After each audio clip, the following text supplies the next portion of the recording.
Welcome to Amplify Your Mindset with Ricky Kalmon. Motivational speaker, mindset expert, and celebrity hypnotist Ricky Kalmon has amazed audiences around the world. Kalmon empowers his audience with simple but powerful techniques to boost confidence and belief toward their goals and to exceed their own personal and professional expectations. Each episode features business leaders, motivators, and incredible individuals who share how mindset has contributed to their success. Put awareness and action into your life with the confidence that you'll succeed at the things you want to make happen. Here is Ricky Kalmon. Hi, this is Ricky Kalmon, and welcome to another episode of Amplify Your Mindset. Today's guest is Dr. Polakoff, who is the founder and CEO of A Healthier We. He is a consulting professor at Stanford University School of Medicine and affiliated scholar at Stanford University Bill Lane Center for the American West. His career in healthcare spans 45 years and includes clinical services, product innovation, network development, career management, organizational and business enhancement, policy formulation, and financing. And something I know he's very proud of, he was on the short list for the U.S. Surgeon General. Dr. Polakoff, welcome to the program. Well, it's a delight being with you, Ricky. Thanks for taking the time. I know that you are a extremely busy person, so I'm grateful and humbled that you're on the air with us today and for our listeners. Thank you so much for taking the time. How are you? Well, thank you. Pretty excited. Life is certainly challenging at this stage. Yeah, you're a pretty active guy. Well, you know, to keep your mind and your body in shape, you got to remain active. You have to find the terms that work for you. Well, you got your hands on a lot of different things. Most people, when they think of a doctor, they think of just straight medicine. Is it fair to say that's not you? Well, I think it's fair to say I just have taken a different course, not better or worse, but it's been a little bit more eclectic or 360-ish. The career has changed from A to B to C to D and where it's at now. So I started in agriculture, then went into engineering, medicine, public health, a lot of media, and now we're trying to bring them all together and do something to help a large group of people live a better life. Yeah, absolutely. Tell me a little about your earlier career, if you will. Let's go back a little bit. I want to know a little bit more about you. I know you, but I want the listeners to know. Well, I came out, both my parents were born overseas, so I'm a first-generation American. And then through that, they gave me the opportunity to go to school. I had the opportunity to go to Cornell in agriculture, Rutgers in engineering, Wayne State at the time of the race riots in Detroit, and then on to Oxford, and then finished up at UCSF, University of California, San Francisco, and University of California, Berkeley in public health. And I spent a lot of time looking at issues that were work-related throughout this country and even overseas. And then I moved into the area of how you could put this into the political mainstream. I ran for public office, as a consultant for the state legislature of California, and then moving up to more recently, I both was an entrepreneur, started new companies that were health-related, and then became a senior executive in several publicly traded advisory companies. And from there, to cut the story a little short, I was shortlisted to be U.S. Surgeon General under the previous administration, and then developed a passion to help people who resided in what's known as the rural West. So there are 17 Western states who have issues along many different areas. Fantastic. As you're telling me, I actually kind of was thinking, you were a professional student for a while. Yeah, I guess 15 years. you kind of 15 years. That's a long time. Yeah, I mean, I started counting, and that's what caught me off guard just now. I'm like, wait a minute, you were a professional student. That's what you did. But that's awesome that you had the opportunity to do that and use your skill set as you grew. And of course, now we bring everything forward where you're extremely proactive and a lot of other things. You and I met many years ago where you saw my programs live and you saw how my mindset programs were about valuing the individual, not just about, rah-rahing people or getting them all excited about stuff. It's using practical application for wellness, being more proactive towards wellness, being more proactive towards You were terrific. I actually remember one thing specifically in our interaction. You asked 15 people to come up stage, and you put them in a different mindset. 13 of them went along with you, and 2 didn't, and I was one of them, the ones who didn't. Well, that doesn't mean you can't. That's okay. Yeah. You just need another shot at it. Yeah. And doing my motivational programs over the years, it's taught me that everybody has the opportunity. Everybody has the opportunity to just step back and realize that. And it's a cliche statement that I say all the time, though. Our mind can be our best friend, or it could be our worst enemy. And so much of what we do on a regular basis has to, I believe, goes on the way our mindset is. And that's why I developed these podcasts, was because to take it to the next level when I'm not speaking, and to get more insight from people like yourself. That's also not only a very motivating person that really believes in it, but you try to put it out there. So I want to go right into it and just ask you a little bit about what you're doing now. I'm really quite excited. I'm putting on a summit, which has not been held like this, called the Healthier Rural West Summit. It'll be in Salt Lake City, March 19th through 21st. For those who are good on the dates of the year, that's the start of spring. So since the whole summit is orientated to spring forward and bringing people who normally don't come together. So we're bringing in community leaders, civic leaders, faith leaders, Native Americans, Hispanics to the table, along with thought leaders similar to yourself, to people who are into the health field, hospital fields, people in the business community, as well as people in the philanthropic world. And we're trying to get them to say, where are we, what is working, and what could be better if we collaborated. So if we move from the past to the future and stop worrying about the red and the blue. And let me leave you with one line that I think is pretty important from my perspective. In these times, if I is replaced with we, then even illness becomes wellness. Mm-hmm. Do you so find? Think about it. Yeah, no. I mean, let me ask you this. I'm a big proactive guy as far as preventative and health and wellness, and I know you are too. Every day, I really hope that we see a change in your colleagues in patient care. Do you feel as though are we making a difference?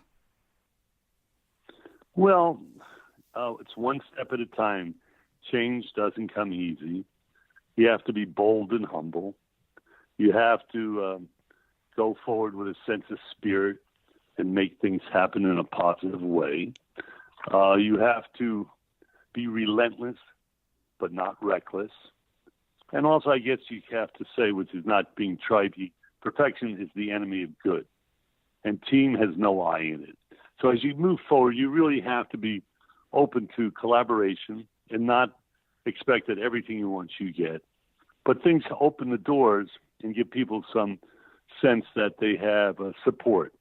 And that's what I'm seeing now. The system we live in the healthcare delivery system, doesn't matter who you speak to, is inefficient, ineffective, fragmented, and very costly. So we strive for the future. We have to achieve the triple aim, which is better health, better care at a lower cost. That's not easy. The politics are strong. The change on either side is difficult. But there are models of excellence in different local areas. Some states are trying new things. So I guess it's better to be more oriented towards the glass is half full than half empty. What do you think the biggest frustration is for the healthcare providers? Well, it's not that simple, Ricky. It's actually sort of complex. There's a change in how you entered the field. Right now, it's much more technology-driven, which is both good and bad. The finances aren't as well spelt out because so many people are not getting paid in the way that they think they deserve for the work they put in, especially nurses or primary care doctors or other people. The specialists are making more than the rest. It's highly bureaucratic, and there's a lot of regulations and statutes, and you don't spend enough time either in your community or with quality interaction with the patient because it's volume driven. So the more patients you see in any given hour, the better your pay is. And the pay is better in an urban middle-class environment than it is in an inner city or rural environment. So these are very, very, and also there's an undersupply. So if you go into the inner city or into the rural area, there's a shortage of primary care doctors, a shortage of nurses, and almost no mental health deliverers. So we have really a staffing issue, and people need more care out of the house, out of the hospital and closer to their home. And I know it's stressful to the care providers too. I mean, they're under a lot of stress because they're dealing with all this. Long hours. The cost of living in an urban area has gone way up. So the people who are in Silicon Valley in California, where I reside mainly, are getting paid extremely well if they're a programmer or a computer person in a startup company. The person who's a nurse or an aide in a hospital is very poorly paid, and the cost of living has gone up. So there's a disconnect. And do you? And this is a tough question to ask because I don't know if you even know the answer. With all the stress towards the healthcare providers, what do you think they're doing to help them get through this, to stay more positive, to stay more focused? Well, I think there are two. I think maybe it's a little harder to get people into this field than there used to be. So there's a shortage for those who stay in it are trying to find a work-life balance. They're trying to make sure they find ways to reduce their stress index, which would mean better quality sleep, a little bit more exercise, better nutrition, better personal relationships. And that enters into the whole issue of social determinants. So historically, we talk about more illness in our society. And if you go back 60, 70 years ago, the World Health Organization in their charter said health is a state of complete physical, mental, and social well-being, not merely the absence of illness or infirmity. Unfortunately, we've never lived by that credo, and as such, we spend more time addressing when you're sick, regardless if it's mental sickness, which we do a poorer job than we do on physical sickness. And now on top of that, we have substance abuse added to that, especially opioid addiction. And the rate of suicides at all ages is going way up. So we've got some real significant issues that you have to address both from a personal basis, a family basis, and a societal basis. And these are challenging times, but you have to do it with some hope that things will get better. So on the patient end, obviously, patient gets sick, they're going to look for health care. Patient, when they're not sick, that's the issue I think that's coming up is that how do you proactively get people being more aware, consciously aware of what they're doing to be healthier, happier, mentally and physically? What are some of the things that you can do? That's a very good question. The issue is you have to be responsive to the type of person you're dealing with, because the gender issue, the age issue, the ethnicity issue, the cultural issue, they all come into how you communicate. And really, people are most responsive when they feel that the communication, the messaging, relates to who they are. Even the millennials now don't want to be considered patients. They want to be considered individuals. So you approach them on their terms, not strictly on the traditional terms.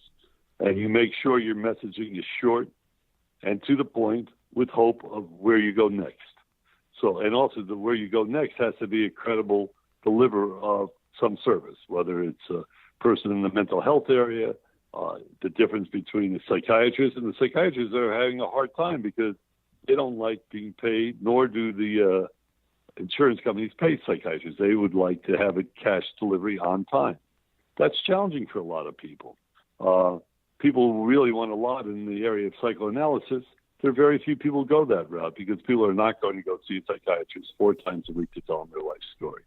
So to answer your question very precisely, I think when there's work that people like you're doing, motivating people, but leaving those people with next steps, if it's not you, so who do they go to in any particular environment?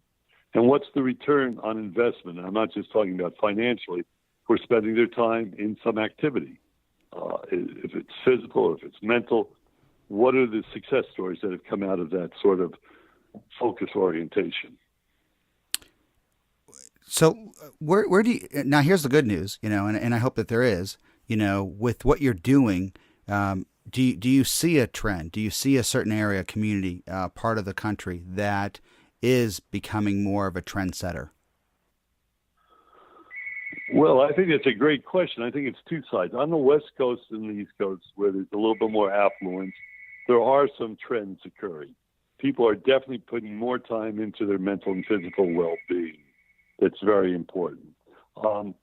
Other places, you find pockets. So if you go to Cuba, New Mexico, you see where the people there in the community come together to create health promotion programs, walking programs, bicycling programs. They're elevated the role of the community health workers. So that's a great story. In Montana, there's a group called One Montana that's taken on the issue of substance abuse and have provided them with mental services. There are other places where they're trying to create healthier, more equitable communities, and you're seeing that in Utah and various spots. So, yeah, there are some incredible stories. However, the stories aren't cross-pollinated. So what they're doing in Utah is seldom known what they're doing in Montana. Or you could say that in any place. You could talk about where you spend most of your time, Atlanta, what's going on in South Georgia versus North Georgia, what's going on within the town of Atlanta versus more into the community. So telling the story and doing measures to show the story is successful, I think are critically important. Mm-hmm. So here's the question that I ask everybody on a podcast.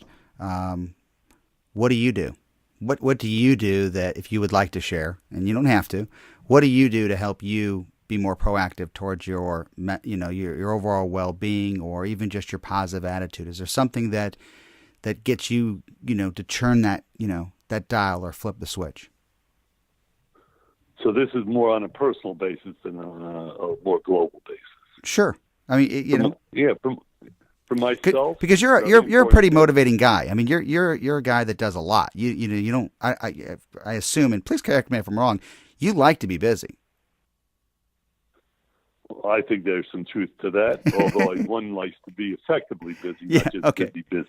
All right, I'll rephrase that. You like to be effectively busy, and yet I'm sure as much as involved you are in healthcare, and you're putting so much towards other things, all your passions, the development. What do you do, in your own personal life that helps you get through this, to push forward, to stay more focused? Well, if I was giving you the ABCs, the first one is, I would say, stay engaged. Stay engaged on both a personal, physical basis as well as a personal mental basis. So I exercise regularly. I go to spin class or physical training classes on a regular basis, and I'm not the youngest dude in town anymore. I'm getting up there in age, but I understand that I can have to push myself, but don't overly push myself and have some injuries because of it. I make sure my food is reasonable. It's a lot of fruit and vegetables, hopefully of good quality. I stimulate myself by going into areas of culture. And then I go outside of my risk zone. So I tend to be a bit of an entrepreneur and try to do things that other people don't normally feel comfortable with. So when I was introduced, yes, I have some traditional titles, consulting professor, affiliated scholar at Stanford. But on top of that, I just created this new foundation called A Healthier We, because I really wanted to absorb the word we. I don't think it's I anymore. I think we had an overdose of I, and I certainly lived the role of an I person. So how do you get people to collaborate and have them more inclusive? So, yeah, on the other hand, there's always some degree of stress when you're entrepreneurial, because you may take on too much and you're having expectations that everything is occurring point by point, or technology breaks down on you. Nevertheless, you accept that every day will have a bit of a roller coaster to it, and you try to count the blue birds that come into your life, things that are special. And one of the blue birds, and this is not to give you a aha moment, it's to reconnect with my friend Ricky, who I haven't connected with in a couple of years, and now we're trying to do something from his point of view or my point of view collectively will help others. No, thank you. Thank you. I appreciate it. I do remember when we first met and we had this conversation, and I think it was before that you developed A Healthier We, and this conversation versus the I versus the we came up, and it's probably been about, I'm going to guess, maybe eight years ago, give or take. So it's nice to hear you still have a passion for this. It's also nice that you practice what you preach. And I didn't mean to put you on the spot, but I did. And about what you do personally, because it's nice to hear that somebody that's out there is pushing it towards other people. And this is what you should do. We know this. We know that we should be doing these things, but are we doing them personally? I think the average person, no matter who they are, puts so much effort towards their careers, their families, everything around them on a regular basis, but they do forget themselves. They put themselves aside, and yet at the same time, that's the most valuable asset is ourselves. When we're healthier, we're happier. Everything else works, not only with ourselves, but everybody we communicate with. I totally agree with you. And in the world we live, I think we have to have a spirit of hope and relevance rather than always be cynical and negative. I mean, there's a great deal of activities now that's certainly been challenging for most people, and there's a sense coming up with the election. Will there be something that positive comes out of this election? And there will be something that gives more people a spirit for democracy with a small d and civility, and feel that there are people listening and rather than just not talking. So yeah, I'm excited that there's going to be a moment of change. How it comes about is ill-defined, but I think there is enough people who really say, I don't really know what political party I belong to, but I do know it's time for a change. So going back to healthcare for a second, because I did have a question I wanted to ask you about, and you know where I'm going to go with this is as far as mindset. How much do you believe, I'm curious, does mindset, belief, confidence, positive attitude has an effect on our health? Even from the smallest. I think you've answered your own question. I mean, I can't reinforce how incredibly important it is, but I also think that you have to consider all the social determinants that go into positive mindset. So, where are you coming into your life? How much support do you get? What's your support community? What's your education like? What's your opportunities like? What's your transportation like? So there's a lot more than just physical and normal mental health. I think you have to be more holistic and try to understand and do sort of what I call a SCOT analysis, which stands for what are your strengths as a person, what are your challenges, what are your opportunities, and what are your threats, and then look at what the vision is for the future. So where do you see yourself today, tomorrow? I'm not looking, say you're 20 years old, where are you going to be at 35, but I'm saying where would you like to be in the next year or two? And what are the resources across the board that can help you to get from where you're at? And how much of a risk do you want to take? Or are you looking for just job security? I mean, that's a big challenge. Mm-hmm. There are risk takers and there are people who like security. More people like security than risk. So you have to understand where you play and how much do you network. I think networking is incredibly important now, but there's skills in networking. So I've tried emailing directly to someone and gotten very little response. And then all of a sudden I learned that if Ricky introduced me to someone he believes in and says, I'd like you to meet my friend Phil, that things happen so much more quickly and are much more relevant. So true. And you actually led me into my next question, because at the beginning of the program, we talked about small steps and change takes a while, and it's going to take you got to keep that momentum going. 5 years from now, 10 years from now, what would you like to see happen? What's the big change? What's your big goal in the back of your mind? For myself or for society? Let's go to society. Let's go to your passion here. Let's go to your your quest. Well, for society, I would like to think that collectively people are more open to doing pilot projects that have meaningful and also sort of follow what's known with an acronym as OKR. What are your objectives and what are your key results? So if you can really do something, that doesn't matter if it's in the private or the public sector, what do you do that actually has meaning and end results? And it's not just about financial return on investment. Yes, there should be a return on investment, but on the other hand, there should also be some social return on investment that you're doing something. So I'm not going to spend a lot of my time investing in oil companies or coal companies now. I think that we've gone through that period. That was a 20th century or 19th century iconic companies, and now should be moving into the 21st century with more iconic new companies, whether it be electric car companies or agricultural companies that deal with organic food. So I'm pushing on that to see a change that has meaning and that are financially appropriate, because you don't want to create new businesses that don't have a meaningful business structure. On a personal basis, given my age, I would like to feel that I can do this call with a person like Ricky in 10 years and still be as positive both from a mental and a physical point of view. And the good fortune is that I stay healthy. That's critically important. Yeah. And I value that as you get older, no matter how much you deal with mindset and how much you deal with exercise, the body does change a little bit, and you have to come to peace with the changing body set. So this was not planned, what I'm about to say, but it really was very provoking when you said it. So I would like to believe I'm a networking person. I like to meet people. I'm not just a platform speaker or a guy that's on stage and run away to, go do my own thing. I really do like to meet my audience. And if you've seen me live, and that's how you and I met. We happened to meet after the program. And we kept in touch. And whether it was a year, 2 years, 3 years, 4, I feel like when I get on the call with you, we're friends. And I think that you made a really good point here, that I think it's a healthy thing to network with people.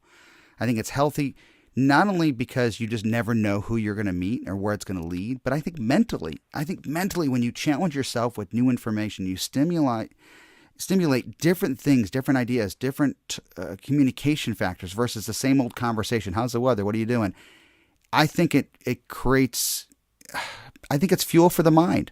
I think the mind craves, that exploratory, ability, that platform to meet new people. So I want to challenge my listeners today. This was not planned, but you provoked me to ask this. The only thing I would add to that, because it's something that's changed in my life, I always was out in front. I was on stage. I did a lot of public speaking. But one thing I didn't do very well, I didn't listen very well. And I wasn't particularly humble. I thought it was motivational, but I wasn't humble. And over the last period of time, listening to other people, smiling to other people, and being humble has gotten me, or we, a lot farther than I ever knew. So I think in relationships, no matter what the relationship is, if you listen, if you smile, and you're open to constructive suggestions. Not everything that you do has to be perfect. And learn from other people's experiences, because I think it helps you be more efficient and effective as you move as an individual forward. I absolutely agree.